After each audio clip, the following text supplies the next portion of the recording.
Weapon: Browning automatic rifle. Country of origin: United States of America. Weight 9 kilograms. Rate of fire: 600 rounds per minute. Caliber: .30-06. Fire modes: full auto. Range 1,300 meters. The U.S. entered World War I with an inadequate, small, and obsolete assortment of domestic and foreign machine gun designs, due primarily to bureaucratic indecision and the lack of an established military doctrine for their employment. When the 1917 United States Declaration of War on Germany was announced on April 6, 1917, the High Command was made aware that to fight this new trench war, dominated by machine guns, they had on hand a mere 670 M1909 Benét Mercié machine guns, 282 M1904 Maxims, and 158 M1895 Colt machine guns. After much debate, it was finally agreed that a rapid rearmament with domestic weapons would be required, but until that time, US troops would be issued whatever the French and British had to offer. The arms donated by the French were often second-rate or surplus chambered in 8mm Lebel. Further complicated logistics as machine gunners and infantrymen were issued different types of ammunition. In 1917, prior to America's entry to the war, John Browning personally brought to Washington, D.C. two types of automatic weapons for the purposes of demonstration: a water-cooled machine gun, later adopted as the M1917 Browning machine gun, and a shoulder-fired automatic rifle known then as the Browning machine rifle, or BMR, both chambered for the standard US 30-06 Springfield cartridge. Browning had arranged for a public demonstration of both weapons at a location in southern Washington, D.C. known as Congress Heights. There on February 27, 1917, in front of a crowd of 300 people, including high-ranking military officials, congressmen, senators, foreign dignitaries, and the press, Browning staged a live-fire demonstration which so impressed the gathered crowd that he was immediately awarded a contract for the weapon, and it was hastily adopted into service. The water-cooled machine gun underwent further testing. Additional tests were conducted for U.S. Army Ordnance officials at Springfield Armory in May 1917, and both weapons were unanimously recommended for immediate adoption. In order to avoid confusion with the belt-fed M1917 machine gun, the BAR came to be known as the M1918 or Rifle Caliber .30 Automatic Browning. M1918 according to official nomenclature on July 16, 1917. Since work on the gun did not begin until February 1918, so hurried was the schedule at Winchester to bring the BAR into full production that the first production batch of 1,800 guns was delivered out of spec. It was discovered that many components did not interchange between rifles, and production was temporarily halted until manufacturing procedures were upgraded to bring the weapon to specifications. The initial contract with Winchester called for 25,000 BARs.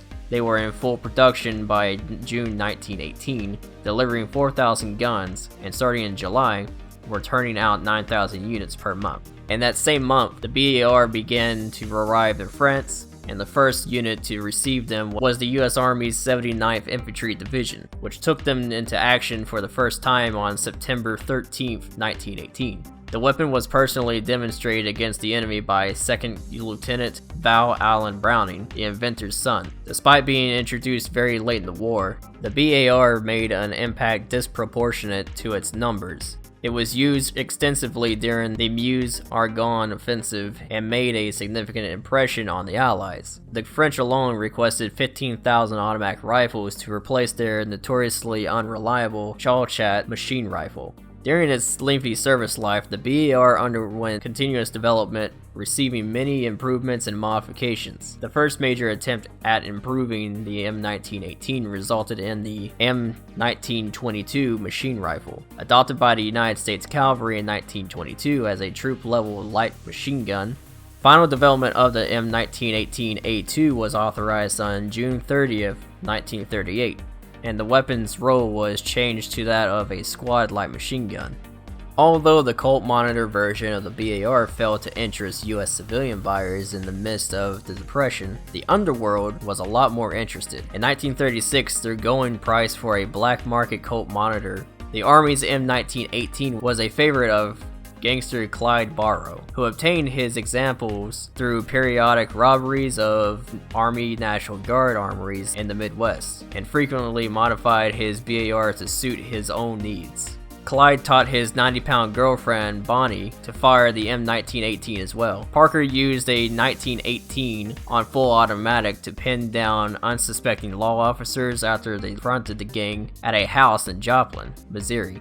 As the use of automatic weapons by gangster elements in the United States became more widespread, FBI Director J. Edgar Hoover ordered the FBI to acquire and commence regular training with automatic shoulder weapons, including the Thompson submachine gun and the BAR. For its BARs, the FBI turned to Colt, which sold 90 Colt Monitor automatic machine rifles to the agency.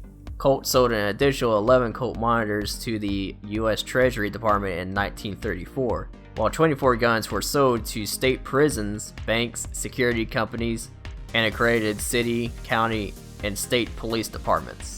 Later on in history, the M1918A2 was used in the early stages of the Vietnam War, when the U.S. delivered a quantity of obsolete second-line small arms to the South Vietnamese Army and associated allies of South Vietnam. U.S. Special Forces advisors frequently chose the BAR over currently available infantry weapons.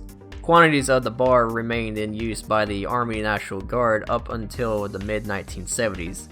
Many recipients of U.S. foreign aid adopted the BAR and used it until the 1990s. In 2006, Ohio Ordnance worked on the 21st century modernization of the BAR, known as the Heavy Counter Assault Rifle, or HCAR. I think that wraps it up for this one, everybody. Hope you enjoyed. Don't forget on your way out to smack that like button and subscribe. Also, if you haven't already, follow us on Twitter and like us on Facebook for news, updates. Also, if you want to check out the rest of our content on our channel that may interest you, such as tech news, gaming let's plays, and more of our video game weapons and history videos. Till next time, I will see you guys later.